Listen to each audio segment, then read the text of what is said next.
Oikos presents 15 Seconds of Strength. Here we go. Steve's got a trunk full of groceries and no one to help him.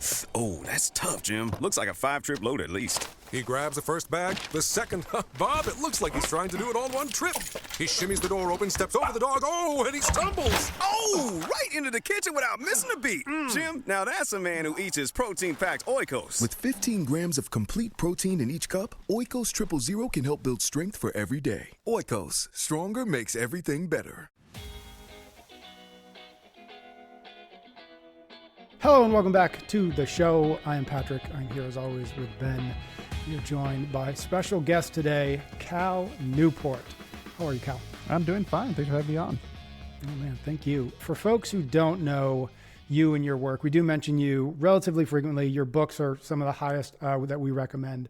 But you're the author of Deep Work, Digital Minimalism, A World Without Email, Slow Productivity, amongst some others. You are also a full professor of computer science at Georgetown University.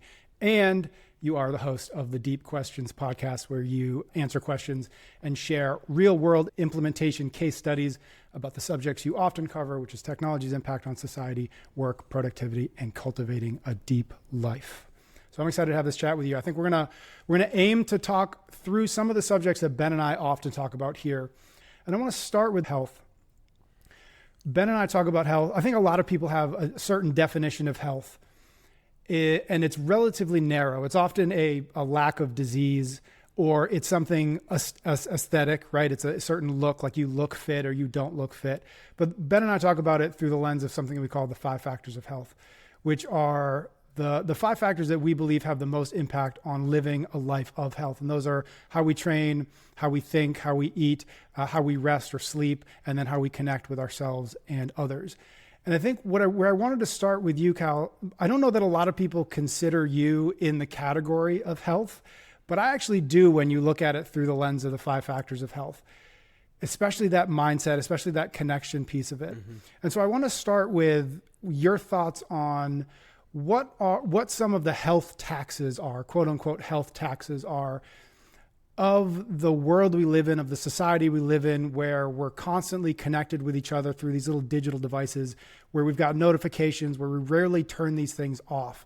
I'm curious what your thoughts are what the negative health effects of these practices that we seem to have just accepted. Well, I think we underplay the importance of cognitive health. And this is really the crisis that's going on right now. I went back for a book I'm working on now. I went back for analogy's sake and looked at the rise of the physical obesity crisis. When this became a big issue in America, when we began tracking it, when we began adding these questions to these nationally tracked health surveys, what the initial reactions are and what we learned later, right? So if you go back and track physical obesity, we see this as a category, we invent it, we start tracking it, we see a worrisome growth. And the initial responses to it were tweaks, they were small. It was the food pyramid, like, hey, try to be like more moderate about eating fats and sweets. It was advice like, try to take the stairs more often. Or, Michelle Obama planted vegetables in the White House garden, like, hey, you should eat some more vegetables, right? These interventions, you can look at the research on it, but we just know this anecdotally, does not make someone who's struggling with their weight healthy. Right. What did it really take? Well, it's a real commitment to both like what you're consuming and how you're moving. It's very difficult, and it's a huge focus of energy. And now we kind of recognize that. Mm-hmm. I think we have a cognitive obesity problem, if we're going to use this analogy, right? Where we are starving our brain of contemplation. Our brain is getting very little exposure to introspection, trying to spend time alone with our own thoughts. It's losing its ability to take in complicated external information, make sense of it, to try to integrate it into complex schemas for our understanding of the world. We're losing the ability just to sit with our mind's eye and form original thoughts.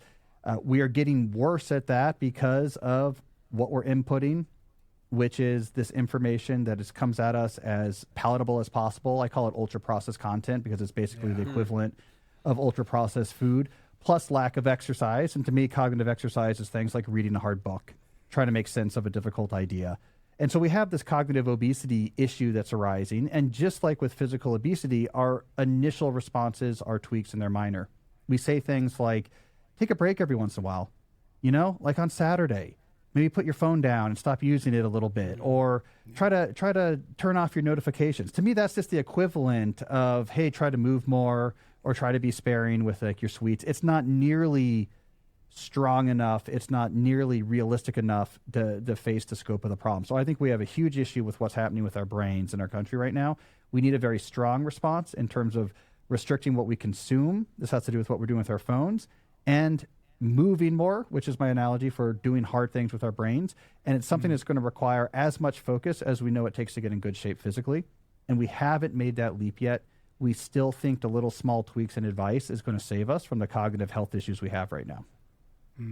So what would be some of the if we're not going to wait for some sort of advice from above, what would be, where would you start with somebody in terms of taking agency and doing this on their own? So I would have two classes of recommendations, right? So one, I would say, cut out ultra-processed content and be more sparing with processed content. And the way I define those two terms, to me, ultra-processed content, like with ultra-processed food, is where you have a sort of Frankenstein concoction of algorithms taking a huge mass of fragments of information, mixing and matching them, using data to try to find by far the most hyper-palatable form of it, which it then gives you in a way that's hard to resist, right? So to me, I think, what is a TikTok dance mashup if not a Dorito, right? It is something that has been, it's not a cultural expression of something that has evolved into being like a meaningful expression of ourselves. It is an algorithm is taking in hundreds of millions of people submitting stuff and getting feedback about what works and doesn't work, and the people trying to adapt themselves to the algorithm, and the algorithm trying to choose what works best. And you get this sort of hyper-palatable gunk, which is like a Dorito. We can't stop eating it, and the stuff in it is bad for us, right? So no ultra-processed content, which I think is anything where it is, you have an algorithm that's sifting through hundreds of millions of things that have been submitted for free from users and trying to catch your attention. Processed content is more like television, playing the Wordle on the phone. Yeah, don't do that all the time. Be reasonable. And that's exactly what we did with food, right? We say you're not going to cut out all processed food. You're going to have a slice of birthday cake at your kid's birthday party. You're going to have like a bagel now and then. So it's perfectly reasonable to say, be careful about processed food, but you know what? You just don't touch Oreos. It's just, you don't need those in your life, right? That stuff isn't even real food. So I start there. And then I think the cognitive equivalent of physical activity, of exercise, is actually purposefully using your brain in ways that stretch it. And to me, that's going to be things like reading books. To me, that's going to be things like introspection walks. I'm going to go for a walk, and I'm going to try to make progress in my head on like an idea about myself and my life, like what's going on. And I'm going to keep bringing my mind's eye back to that idea, and I'm not going to let it wander. I'm not going to have anything in my ear. I'm not going to have anything in my hand. Those type of activities. Watching a challenging movie and sticking with it, and trying to understand and appreciate what's going on, and maybe read. What do you mean by a challenging movie? Like a movie that, like, look, this is well reviewed. Why is this well reviewed? All right, I'm watching it. Something's going on here. I'm going to pause it, and I'm going to read a couple reviews of this by reviewer. Then I'm going to go back. Am I seeing? Oh, now I see what they're talking about. Oh, you're right. Like Spielberg is doing this interesting thing with multi-frames without cuts in his scenes. Now I'm noticing that more. Now I'm getting this extra layer of appreciation. So you're trying to consume something challenging, understand why it's good, broaden your understanding, get moments of these kind of intimations of inspiration or feelings of connection and awe. All of this, I think that's the equivalent of exercise, but exercise for your brain. I mean, we just think our brains are our brains, and they are what they are, and we have like a level of smartness we were born with, and everyone has a number. But it's not how it works. It's much more like our muscle mass. Right? You need to, if you want to be stronger, you work out more, you're going to have more muscle mass. If you don't work out at all, you're going to have less muscle mass. And there's some genetic predispositions, but no amount of genes is going to make someone who never gets off the couch look strong. I'm very disciplined when it comes to food, and I feel like I could be very disciplined. I'm most disciplined in most areas of my life, certainly with food, because I realize that there is no upside to the Doritos. I don't even do the birthday cake on the birthday. When it comes to, this is my struggle, when it comes to the ultra processed aspect of, I don't go on TikTok, but my challenge is I've actually learned more through that crazy platform Instagram than I probably have through any amount of books about like the way to develop my craft and learn things. And yes, you have to filter hard and you have to have a keen sense for that. My challenge is I feel like I'm going on there to learn, and obviously the algorithm does its thing, and I pop up out of this 35 minutes later going like, what the hell just happened? Because it takes over my brain and pulls me in. Is it your take, who's thought about this a lot more than I have, the upside isn't worth the downside? Or is it a matter of you just have to be crazy intentional with curating your feed? I only follow 30 people, but that they figured that out. So I used to only get the things I wanted to listen to.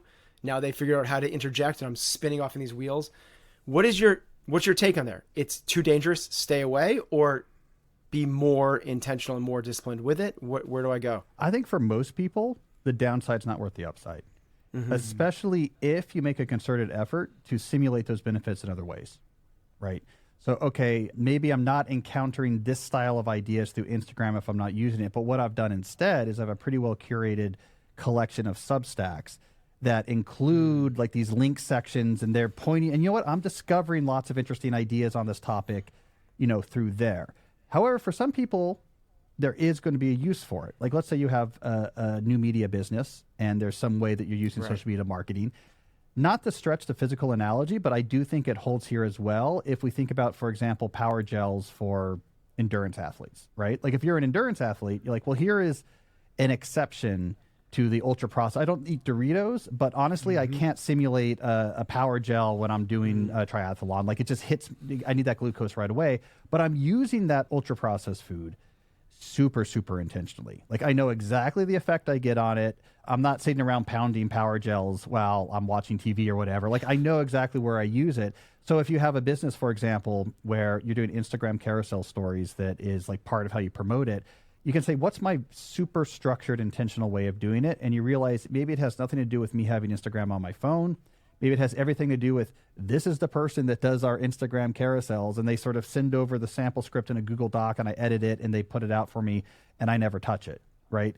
And so I think the physical analogy can be useful there as well, is there are places where we do consume ultra-processed food, and it makes sense, but it's like a very structured thing, and it looks very different than what most people are doing. But I honestly think for most people, simulate the upsides other ways, right? Like the internet is fantastic.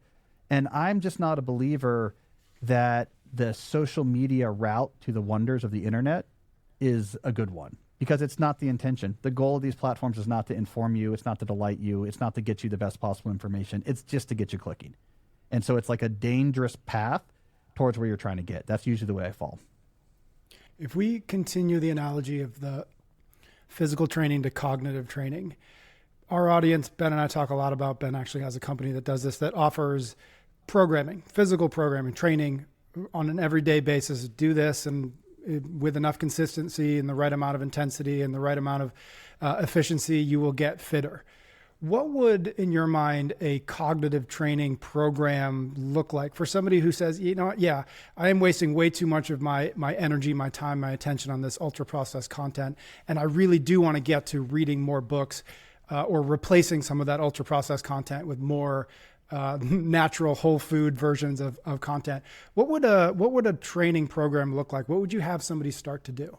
Well, I mean, first of all, I'll say more generally, I think with the next couple of years, a company like yours is going to have a cognitive aspect. Someone who's offering fitness coaching, cognitive coaching is going to be a piece of it. I mean, when I'm talking to professional sports teams, for example, they're talking to me because they're seeing, oh, this is going to become not as important, obviously, as physical conditioning skills, but there's a 10% epsilon there, and that's a huge difference if you're talking about high performance. So I think we are going to see, in general, more cognitive training starting at elite performance and moving its way down as we get worse at it.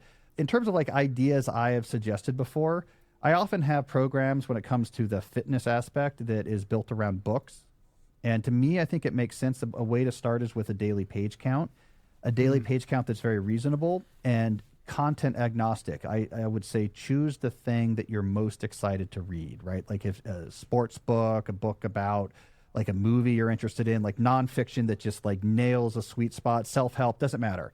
You start with like a low page count, and then you work at getting that page count up. So that's really just practice sitting there with words, making sense of words. And then at some point, the way I think about this is you hit a page count limit where instead of increasing the page count past that, now you begin pumping up the complexity of what you're reading. So it's like you're getting used to these periods of time giving consistent focus on a cognitive target. And then once you're comfortable with that, then you work on moving up the sophistication of what you're trying to grapple with. Now, Marianne Wolf, who's sort of an expert on reading, she wrote Proust and the Squid, and now she's at USC, used to be at Tufts. She calls it deep reading processes. And she says, as you move into complicated, challenging reading, you develop these skills with what she calls deep reading processes, which is the connection of multiple different centers of your brain that reading basically hijacks that make this sort of mysterious cultural alchemy work. It's not something we're evolved to do. We invented it. We have to hijack our brain to make it work. And you have to build these sort of superhighways between multiple different parts of your brain to successfully actually read. And she calls those deep reading processes. You don't stimulate these, by the way, when you're doing like casual reading on a phone or on the computer. It has to be sort of a focused, challenging reading. Those then are transferable. Like your brain is more nimble to cogitate if you've developed these deep reading processes. So I think once you're at 30 to 50 pages a day, most days, you start pumping up the difficulty of books. And there's a lot of scaffolding you put around this, because if you just say, great, now I want you to read Heidegger, it's just going to be Greek, right? You're not going to get anywhere. So you have to begin. There's other things you do. You do like secondary source scaffolding, where you say, okay, I'm going to read a book about this person. I'm going to read one of these very short guides to this person's philosophy. Then I'm going to start reading this person's philosophy. And now I have a scaffolding to understand it. Now you're doing weighted pull-ups, right? Or you do dialectical reading. I'm going to take a book that takes this stance on something. I'm going to take a book that takes a completely opposite stance. I'm going to read those things back to back. I mean, Socrates knew this. When those collide, you get this fusion and much deeper, more subtle, nuanced understanding of how the world actually works. Much better than just reading one side or one polemic. So you do dialectical reading. So there's all these different strategies you do, which I think are very similar to try to get gains in the gym. You know, okay, I'm going to work with whatever, 2 reps in reserve. And then when I can hit that mark, I'm going to add 5 pounds to the whatever instead of increasing reps. It's a very similar idea, but it's for your brain. So I think reading focus is a great way to go. At least when I advise people on my podcast, that's often the primary tool I'm using. It sounds like it's the actual reading itself. It's not just the learning of knowledge and the connection of thoughts and digestion and trying to put those and create the different frameworks and all of the different things that come along with audiobooks is basically my question. Is it truly the actual act of eyes on a page that create the different brain synapses that we're looking for, or is it just different degrees of? My understanding is if you have an audiobook going and you're sitting there with your eyes closed, giving it your full attention, you're developing similar processes. The main issue with audiobooks would be what we tend to do is dip in and out, just because we literally have to stop for the car in front of us or this or that. So there is a degree difference, but it is still much better. It is still very useful. To me, this is like I'm jogging or like throwing some weights around versus I'm doing a very specific training program. Both of those things are good compared to I'm just not moving much. Yeah. So like I'm an audiobook fan, but when you're really trying to like, okay, I'm trying to get cognitive gains. Like I want to be smarter in my thoughts. The fastest way to get there is with the written word, just because it actually forces you. I'm just giving attention to this right now. I'm in a room without my phone. I'm only doing this. And so it just puts more strain on muscle, more time on strain, right? And it's just harder to do that with the audiobook. But the audiobook is still good. That is still good cognitive exercise. Yeah. I'll still dip in and out even when I'm reading a book in my hand. Get done with a page, you're like, whoa, wait a minute. Why am I turning that page? Oh, and you get better at that. Like that. And that's also another piece of it. Sometimes we use a timer method. I think the page method works well. You keep it small enough that what you're saying is, for this number of pages, I'm going to lock in. And it's a reasonable number of pages. Yeah. So you practice. What part of what you're practicing is the feeling of locked in. So in my academic life as a theoretical computer scientist, like this was the primary skill. We solve theorems for a living. The primary skill was practicing lock-in on math, because you make no progress on math if you're not locked in. It's a waste of time. Like nothing happens unless you're locked in. And so we just practiced and got really good at lock-in. Can I keep my attention unwavered on this next step of this proof that we're trying to crack? Because as soon as you release the cognitive context, you were worthless. And it was going to take you a while to try to load everything up again. So I kind of learned from that context. It's interesting. I think theoreticians academic theoreticians, I wrote a New Yorker piece about this last year. Academic theoreticians is actually like the right place to get ideas about how you make the brain better at doing thinking, because we talk about it that way. And so a lot of like my ideas I've realized actually came from these things I was exposed to when I was, at MIT learning to be an applied mathematician and theoretical computer scientist. I was exposed to all these advanced training techniques basically. And now I'm looking at this problem we're having culturally wide with cognitive obesity, and I'm saying, oh, wait a second. There's some tools that are very rarefied and like we don't normally talk about it. I think it's time to actually bring these and make them wider. Just like in the 1970s, Lee Ferrigno and Arnold Schwarzenegger knew a lot about weightlifting. Most people did not. But then knowledge of exercising got way more broad as we went from the 80s into the 90s. We're brought to you by Function Health, the only health platform that gives you access to over 160 biomarkers and insights to take action on the signals your body is sending. To learn more and get Function's 160 plus lab tests for just $365, visit functionhealth.com between July 7th and July 11th if you use the code EXCELLENCE. We chose to partner with Function because it perfectly aligns with our foundation of health as freedom. It empowers you to take control of what's happening inside your body. Function helps you see how your hormones, inflammation, nutrients, and more are affecting everything from your energy to your skin. Did you know that nearly 30 biomarkers can impact your skin more than anything you do with your skincare routine? Function reveals these internal signals that show up as breakouts, dullness, or redness. It's not just surface issues. By bringing awareness to these biomarkers, you can set intentions based on real data and take meaningful action to improve your health. See what I did right there? Remember, true peace of mind comes from understanding what's happening inside your body and having the freedom to address it. Visit functionhealth.com between July 7th and July 11th to get 160 plus biomarkers for just $365 with the code EXCELLENCE. Start your journey toward health freedom today. This episode is brought to you by Momentous, the supplement company trusted by elite athletes and health-conscious individuals who refuse to compromise on quality. Visit livemomentous.com. Use the code EXCELLENCE for 35% off your first subscription to the Momentous 3, the foundation for optimal performance. When we discuss the 5 factors of health in our framework here on the show, training and nutrition are absolutely crucial, and that's where Momentous can help. The Momentous 3 combines their premium whey protein, creatine, and omega-3s to create a daily protocol that supports both physical and mental performance. Their whey protein is sourced from grass-fed European dairy. Their creatine is the pure monohydrate form backed by research, and their omega-3s deliver a potent 1,600 milligrams of EPA and DHA without any fishy aftertaste. Every product is third-party tested and certified by either NSF Sports or Informed Sport, because when it comes to what you put in your body, purity and quality matter. Go to livemomentous.com, use the code EXCELLENCE for 35% off your first subscription to the Momentous 3. That's livemomentous.com. This episode is brought to you by Our Place, the company revolutionizing how health-conscious home cooks think about their cookware. Visit FromOurPlace.com/excellence and use the code excellence to get 10% off your game-changing, toxin-free cookware. When we talk about the 5 factors of health, nutrition is of course key, but what about the pots and pans you are cooking that nutrition in? Have you thought about it?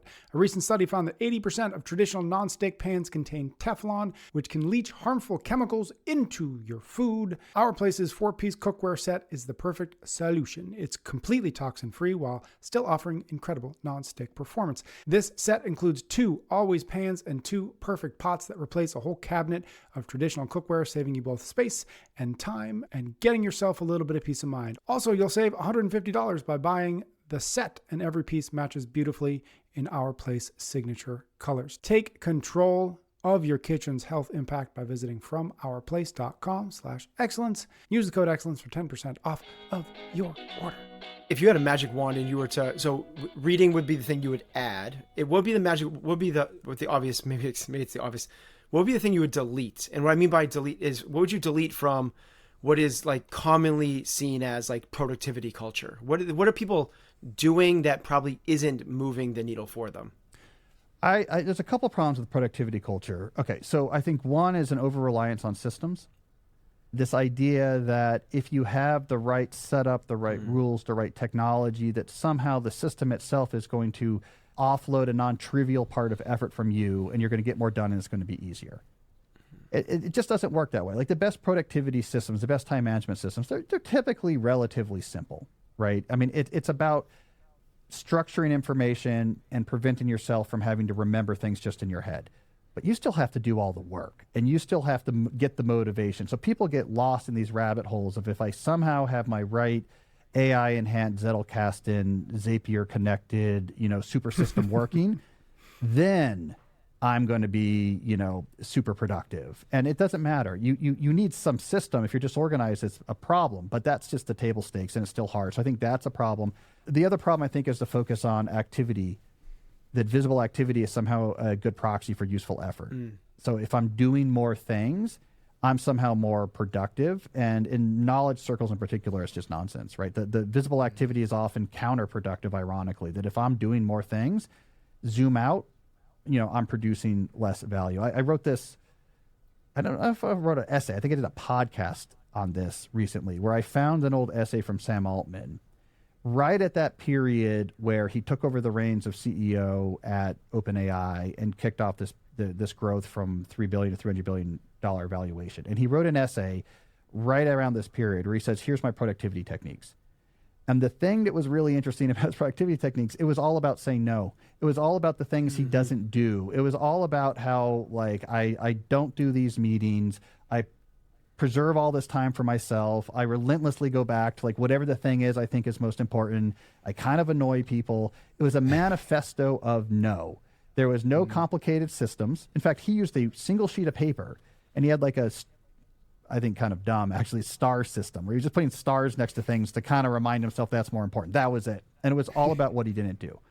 And it created $277 billion worth of market cap, with that type of system. So I think we focus too much on activity, and we give too much credit to systems. How do we distinguish between just being busy and we are truly being productive? You got to identify the things that move the needle. And ultimately, that's the stuff you have to care about. What's the stuff I produce that actually matters for the bottom line of the company, or for the health of the organization, for the well-being of my family? What's the thing that actually moves the needle? How well am I doing that? How can I do it better?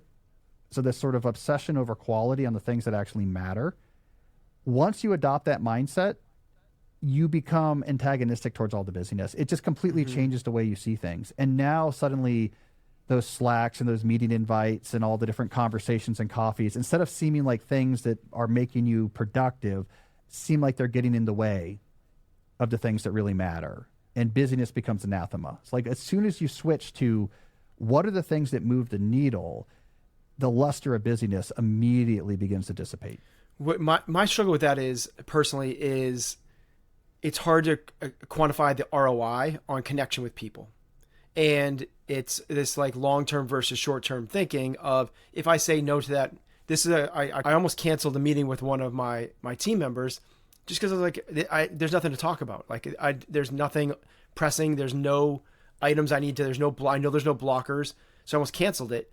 And when we connected, it was, he dumped this whole thing on me of how overwhelmed he was with everything. And had I not taken that meeting, he might not be an employee this week. And now that I took it, how do you kind of do that thing where and I know it kind of gets into this, maybe this is shifting out of work mode, which I know where you kind of lay your stake, and then into this deeper life. Is this the transition into that mode, which not everything can be measured? And, if we kind of try to quantify everything based off of income and responsibilities, where we might end up with a little more empty than we set out to be. Well, so I want to do two things. I want to validate what you're talking about is a really hard problem, harder than maybe even you realize. And then I have some concrete suggestions. Right. I actually think much more generally than the specific situation you're talking about. This is the argument for my book, Slow Productivity. The difficulty of capturing ROI in knowledge work is the central difficulty of knowledge work.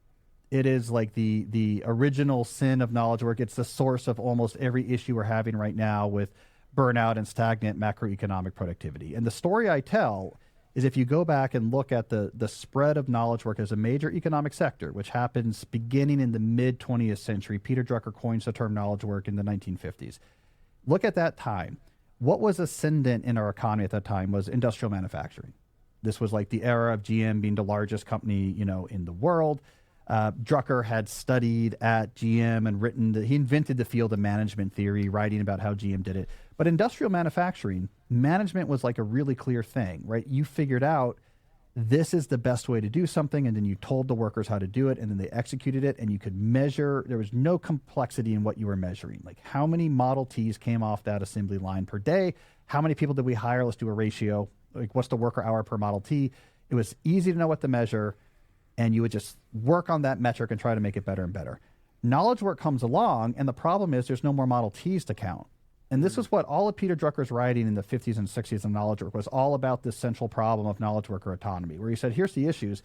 The person you're managing, A, probably knows more about what they're doing than you do, right? So this is different than in like car manufacturing. They're like a specialist and they know a lot about it. You're managing, like in a modern context, someone who does all of your video editing. You're like, they know a lot more about Adobe Premiere than I do, right? They know more about the thing they're doing than I'm doing.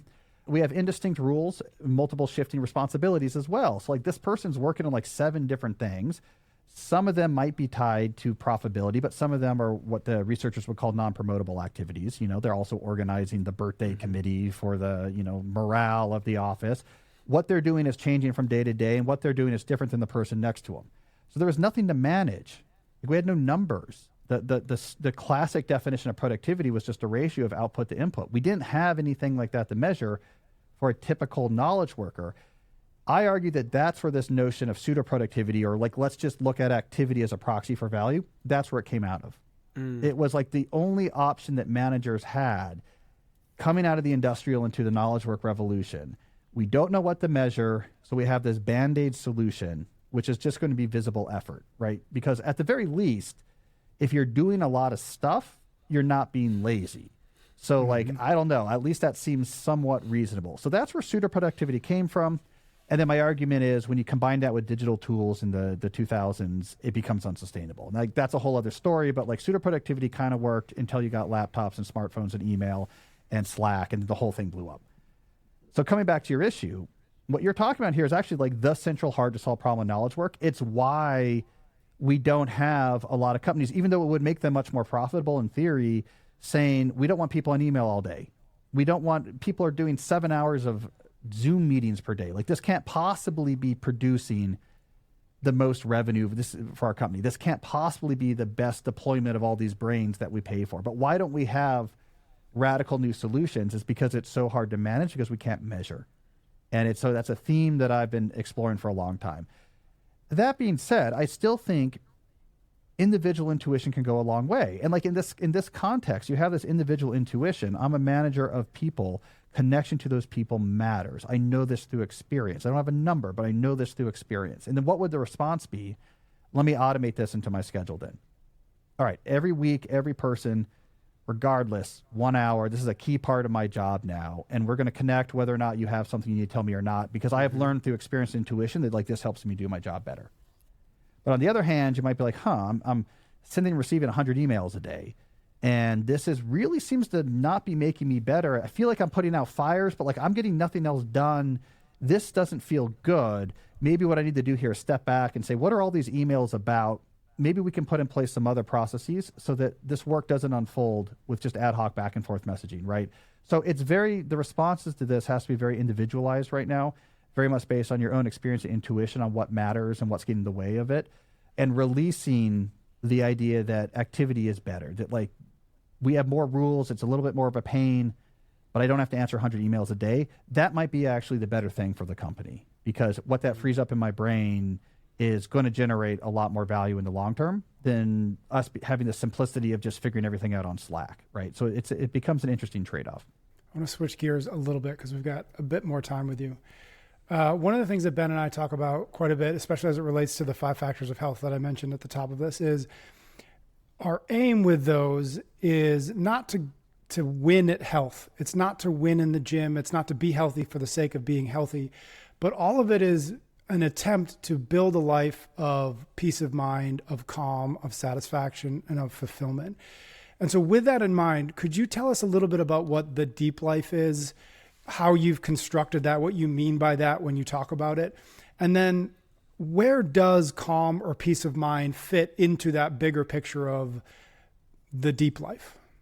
I mean, I think of a deep life as, a life that's lived on purpose, right? So you're on purpose spending time doing things that are meaningful and important to you, and on purpose minimizing time with things that aren't that important to you or get in the way of things that are important to you or are draining. So you're engineering or architecting a life around stuff that matters, and then try to minimize to the degree possible things that doesn't. So it's like a very attentional approach to life. It's taking my idea of deep work from the professional context, which is like, hey, what really matters is focusing on the things that are really important and not letting the other distractions and work keep you away from that.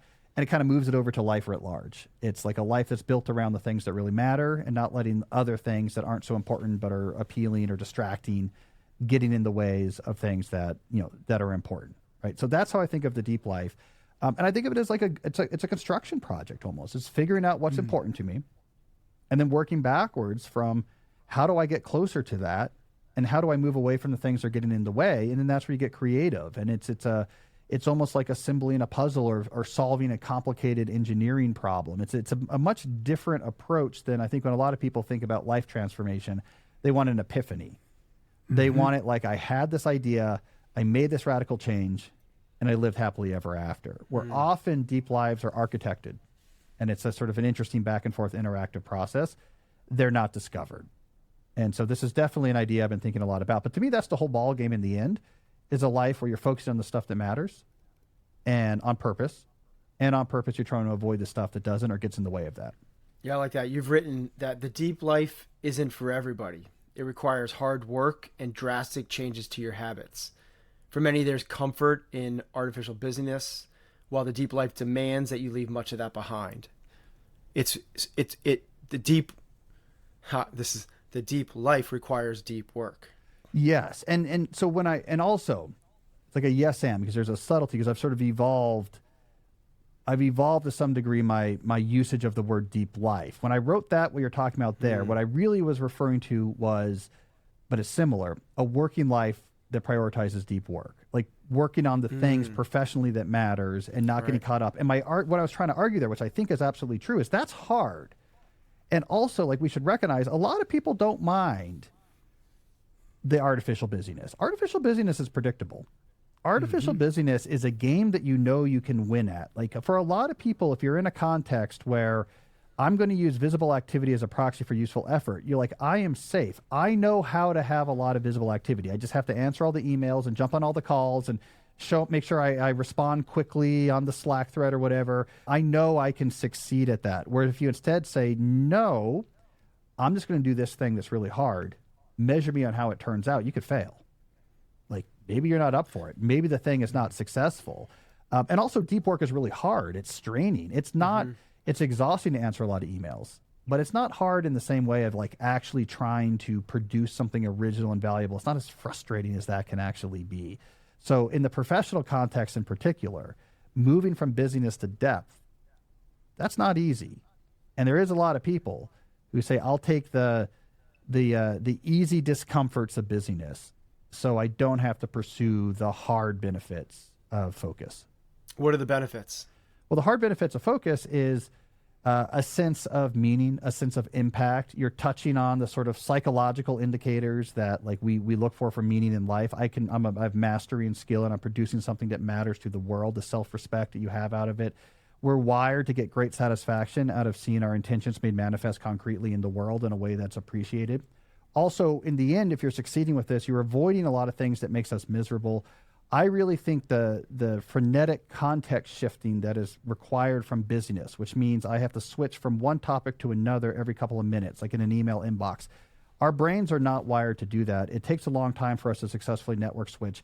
It really puts our brain in a pain situation to have to constantly be jump into a meeting, but before you can deal with the things you talked about in the meeting, you have to jump into another meeting while you're trying to answer emails about something else. Our brain really does hate that. And people know this. It's that sense of pain you feel when you're trying to empty your inbox. Like, why is this so hard?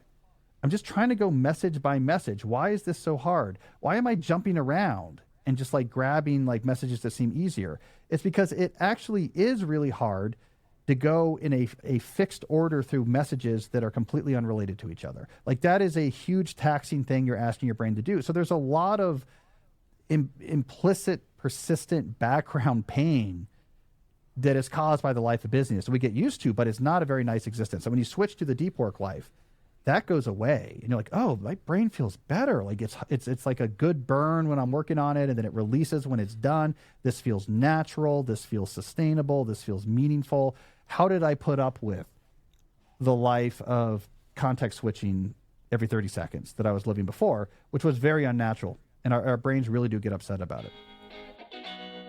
We're brought to you by Mud Water, a revolutionary morning ritual that delivers clean, balanced energy without the crash of traditional coffee. Head to mudwater.com. That's MUDWTR.com. Use the code EXCELLENCE for up to 43% off your entire order. That's a very specific number. Plus, you'll get free shipping and a free rechargeable frother. You know, in our pursuit of peace of mind, we often overlook how daily rituals affect our overall health. That's why I've made Mud Water part of my day, using our awareness, intention, action framework, no less. With an awareness of how caffeine was impacting me, I set the intention to find a better alternative and took action by switching to Mud Water's blend of cacao, chai, turmeric, and adaptogenic mushrooms. The difference in energy levels has been remarkable. Instead of the jittery highs and afternoon crashes, I experience sustained focus that lets me truly engage with what matters most. Whether you choose their original blend, matcha, or rest formulas, each ingredient serves a purpose in helping you maintain that mindset that we all strive for. Visit mudwater.com. Use the code EXCELLENCE to get up to 43% off your order, plus free shipping and that freaking fantastic little frother that they send you. You'll like it. Trust me. We're brought to you by Cozy Earth, creators of premium bedding that transforms your sleep experience and strengthens one of our key pillars of health. Visit cozyearth.com/excellence. Use the code excellence for up to 30% off of your order today. I have noticed something incredible since upgrading to Cozy Earth sheets. I actually look forward to going to bed. I put myself to bed. Their temperature regulating fabrics create the perfect sleep environment that makes me want to get to bed earlier, which we know is a game changer. The unparalleled softness against your skin signals to your body that it's time to wind down, helping you fall asleep faster and stay in those deeper sleep cycles longer. As we often discuss here on the show, quality sleep is a non-negotiable for physical recovery, mental clarity, and emotional resilience. It also just makes you a nicer person. Cozy Earth's bedding has become an essential part of my sleep ritual. It's not just comfortable, it's a strategic investment in that crucial 8-hour window that determines how the other 16 hours is going to go. So transform your sleep quality and strengthen this vital health pillar by visiting cozyearth.com/excellence. Use the code excellence to get 30% off and tell them that we sent you in the post-purchase survey so that you can get some free socks. Free socks, everybody. You've been arguing against the allure of all of these digital technologies for a long time. I think maybe you were the first person I ever saw stand up on a stage and say, you should not be using social media. And this was perhaps before I think a lot of people began to agree with you. So I bring that up just to ask, because you've been thinking about these things for so long, because you've been making the arguments that you've been making for so long and continue to do you get the sense that the tide is shifting, or do you feel like it's still such an uphill battle that it's really a question mark if enough people can drop these habits, drop these addictions, drop these technologies? The tide has shifted in a way that I think is largely positive. The real issue back when I first started talking about this, like the pushback I got, and I got a lot of pushback. I mean, it was pretty crazy back then. I talk about these different examples, but like I wrote a New York Times op-ed that said, social media is not that important for your career if you're like young. And the Times was so upset by this that they commissioned a response op-ed. 2 weeks later, they put an op-ed in the paper that was going point by point through my op-ed and saying, this is why this is wrong, this is why this is wrong. That talk you're talking about, you saw, the organizers of that conference were horrified by the topic. They're horrified that I went up on stage and said, quit social media, and that I called the talk, quit social media. And so they changed the title. And they called it, I went back and looked this up recently, they called it something like doing deep work in an age of distraction or something like that. And I said, no, change that back. It's supposed to be, I'm poking the bear. The title is supposed to be quit social media. The problem of that time was there was a cultural uniformity. It was expected that you should use these platforms, and it was eccentric, if not dangerous, if you didn't. And that was the climate in which I got started. That is the thing that has shifted. So no one anymore looks at these networks and says, this is vital to the health of, our civic economy and your professional career. No one says, ooh, this is weird, you don't use them. People now say congratulations. like, oh, that's great. Like, I really like it, right? It's like the shift that happened with smoking, where you're very eccentric if in the 1930s you're like, I don't know about this. And then by the 80s, people are like, look, I wish I could stop. This isn't good. So I think that is very important. The negative shift is they got more addictive. So we recognize now it is not anymore a controversial topic to say this is really not that important for most people, and no one thinks it's weird if you don't use it. And if anything, people see it as virtuous. But these companies have gotten better, especially under the TikTok influence, so they're more addictive than they've ever been before. But I think that's a better situation because now people are happy to, if not wanting to quit. And we can focus on how to help people do that. And man, that was so different. I really took my licks. I was that same period. I was called on to a national show in Canada. Like, oh, we want to interview you about, talk to you about your article or whatever. And like 5 minutes in, they ambush me. Like, all right, now we also have like an artist who uses social media to make her living, and we have like a professor of communication, and they came in as like a sort of ambush intervention to try to, because it was so shocking to people that you would say don't use it. And I think it's so important that it's no longer culturally mandated that you have to be on these networks. Now we have to figure out how to actually get people who want to leave, help them leave. But that's got to be better than where we were before. I thought the Canadians were nice. I can't believe they ambushed you like that. Well, they did it politely. Okay. And there was They're no on litter brand then. anywhere. It was very on brand. I would love to. This is one of the things that I think we talk about a fair amount, and I'd love to get your take on this. Is where does, or is there a need, or does it help to get into a deeper life by uncoupling your metric of success or your own feeling of growth from status or wealth games? Yes. Yeah. I mean, so the main shift I think you have to make in engineering a deep life is you have to move away from a goal-oriented thinking that says, if I can think up the right ambitious goal and accomplish it, then my life will be good. That type of thinking doesn't typically work because the problem is, like any individual goal you choose is probably just focusing on one aspect of your life. And in order to try to do better in that aspect, it might be stepping on other aspects of your life that are also important. Right. So I really focus on a lifestyle-centric approach to it. What you need to do instead is fix a really clear vision of your ideal lifestyle. Like what is my day-to-day life like? Because that's what ultimately determines your subjective well-being on average, is like all of the, like, where am I living? What's the pace of my work?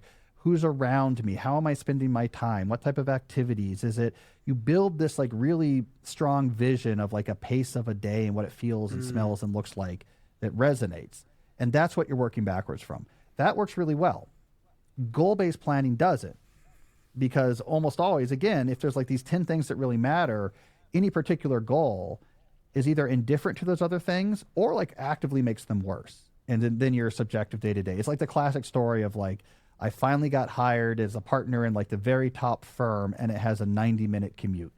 It's like, you're going to be excited about getting that job for a week and you're going to hate the 90-minute commute every single day. And it's just going to make your life objectively worse. So I say work backwards from the lifestyle instead of forward to like a particular individual goal. You use your job as like, this is one of the levers I can pull in creating a deep life. And sometimes that might just mean I'm hitting a minimum of income with a good ratio of hours I have to work to allow me mountain bike all day, or like whatever the thing is. And other times it's like, no. Like I want to be a successful, like to have books that sell at a certain level, I think is like really important to me. This is like part of my vision, is being part of the conversation, So, but you're seeing it as like part of an overall vision for what you want your life to be at. You don't let any one particular goal take over. And that's all status climbing is. You have a particular goal you think is going to solve everything. As you envision that lifestyle for yourself, what are the traps, or what are the seductive things that pull you away from that on the daily? Well, I horrify so many people in my orbit about all the things I say no to. I had a friend here in the industry, and I was going through TV shows very well. I was like, I'm not going out to do that. I'm not going to do that. trips to invitations from like sultans and like exotic countries, like go and spend time there. I can say I've never been on a trip with a sultan. There's a sultan who likes my books, who wants me to, right? So I say no to these things by default. Things that I think would be really meaningful, like there's an to go to Fort Bragg or something like this. But I'm often like, this is time. It's going to be draining. It's going to get into why I have this. My ideal lifestyle is like I have deep work. I work on things that matter. I have time with my family. I have these like intellectual pursuits I like. These things all step on it. I say no to all these, fancy conferences you go to and network with everyone, and you get to meet and hang out with cool people. And look, I met celebrities and this and that. And all that's actually probably good for your career if you want to get to a certain level that like I know all these people. I'm in all the places. I do all the TV shows, And I say no to most of that stuff because, my ideal lifestyle has me using my brain to produce thoughts that I think are important. But it doesn't require that I am like the number one everywhere, most successful. It has to be like the best author that is selling the most books of anyone else. And it doesn't require that, right? That's just status chasing. And so I'm like, I can actually, if I want to keep these other things, I can write really good stuff and also like say no to most things. And like that actually is working out pretty well. So like that's the type of trap. Ryan Holiday always says it this way. He always says, just as you become good at writing is when like the world conspires to stop you from writing. And it's like the common trap that all writers face. And so is part of the creating that vision for our lives, is part of that, or maybe a very early step in that, is to recognize where you are playing status games, whether you're playing them well or whether you're playing them poorly, and start to deprogram yourself from the what seems like the sort of the magnetic pull of, well, if I get that job, my status increases. If I make that much money, my status increases. Is part of it just like recognizing that and doing what you can to pull that scaffolding down? What you got to do is write a narrative of your ideal day. Like what type of, where am I? Am I waking up at a high rise in a city, or it's a quiet piece of property and I'm going to walk to a pond, or it's in like a town, like a small town, and I know the people. What am I doing first thing? And is it, for some people it's like I'm going out to the breaks of like my surfboard and there's like a break I can get to and it's quiet, and other people it's, I'm riding by the pond, and other people it's really like, no, I'm in a city and it's bustling and there's like an energy, and I'm heading to whatever it is, like an academic institution in the city, and there's all these thinkers. But you write the narrative of your ideal day that doesn't have specifics about this is my specific job, my specific level, my specific money, but like what the actual factors are of the day that all play into your subjective well-being. And then you say, this is my goal, is how do I get closer to that day? And like everything else is just obstacles or opportunities to get there. Status goes away in that framework, right? Those are just arbitrary goals. What my goal now is like, how do I get closer to this day? And I think that, to me, that's the key. But here's the insidious thing, and this connects back to what we talked about in the beginning. Figuring this stuff out requires contemplation. Like, how do you know what you want that ideal day to be like? You have to listen internally to yourself a lot to recognize what resonates and what doesn't, and to make sense of it. Like, why did watching this surf documentary create this like subtle tingling? I don't like to surf. I'm afraid of the ocean. There's something here about nature and autonomy and whatever. And I'm going to figure this out. It's that times 1,000 that you build up this like really sophisticated self-understanding. That requires contemplation. What is making us bad at that is because we're spending all of our days on our phone. So it's like one of the consequences of a completely distracted age. It's one of the consequences of allowing like 3 or 4 massive attention economy conglomerates to own so much of our brain space, is it gets in the way of us actually figuring out what we really want in life and building a better life. Like, this is like the sort of dark underside of it. It's not just taking our time, it's taking away our potential for a better life. Contemplation requires practice, and we're not getting that practice because the time we would spend thinking about ourselves and our lives and making sense of how we feel about different things is getting spent letting this thing on the screen just push buttons instead. Last question, which is, Ben and I have talked actually recently about a bit of a 3-step process to building a life that you dream of, that you envision. And step 1 is just the awareness of what that vision is. To your point, like giving yourself enough space to understand, what do I want an ideal day to look like? And then step 2, what I want to ask you about is, it's a little bit having the courage to actually do what is necessary to see that dream, that vision come to fruition. Do you think that is that the right word? Do we need to be brave? Do we need to be courageous in some way in order to pursue the deep life when all of the noise, all the distraction, all the status games are trying to pull us towards something other than the very specific vision we have for our life? Yeah, I wrote about this idea in 2012, like back early in my writing career. I wrote this book called So Good They Can't Ignore You that was about careers. And I was at a stage in my life where I really wanted to understand these questions. And I wrote about this thing I call the 2 control traps. And I think it gets to what you're talking about. It said, okay, so here's the problem when you're trying to craft a life and a career that like really resonates, is that you have these 2 control traps that are on either side of this type of shift. The first control trap is making a move before you can back it up, right? And this is why this is tricky. It's the, I'm 24 and I have this vision where I just like run my own nonprofit and it's 2 hours a day and I travel the world or whatever. And I want to do that. I'm like, I'm just going to have the courage to quit my job and do it. But you have no actual rare and valuable skills to back that up. And that thing is just going to crash and burn because you made a move for autonomy before you had the skills to back it up. But the second control trap, I argued, is somehow even worse, which is when you've built up the skills. I call them career capital in the book. Like, I have rare and valuable skills, which means I have leverage in what I do. I could leave here, I could go here, I could write my own ticket. That is when the world is going to conspire to keep you in a status trap. That's exactly when you become valuable. That's exactly when the law firm where you've been miserable working is like, hey, you are a star and we want to make you manage, we're going to promote you up to equity partner and this is really prestigious and we're going to raise your salary and you're going to be able to afford this beach house or whatever. It's exactly when you are able to make the move that all of the traps of status become really alluring. And it's when those traps are easy to resist that you're actually not ready to make the move. So like, I think the control traps is really the key here. So yeah, that's the courage, but it's not the courage of just at any point, I'm going to say, let's go to Brazil and I'm just going to make my own way. It'll work its way out. I deserve it. Like, that's not going to work out well. It's the courage of, wait a second, I'm good at stuff. I have leverage in the market. I can like have a lot of options with what I do with my skills. I don't need the beach house. I don't need the $2 million salary.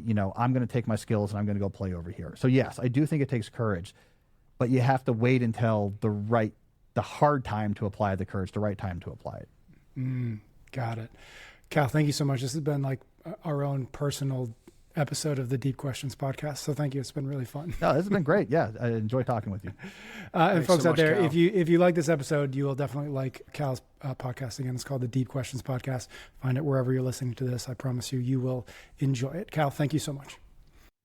Thank you very much for tuning into the show. Make sure you're subscribed wherever you're listening or watching so you do not miss another episode. For more frameworks and daily practices, visit chasingexcellence.email. And don't forget to tap the link in the show notes for today's full listener guide, where we break down the key ideas and provide actionable steps to help you put them into practice. Until next time, keep building health, finding freedom, and living with your heart on fire.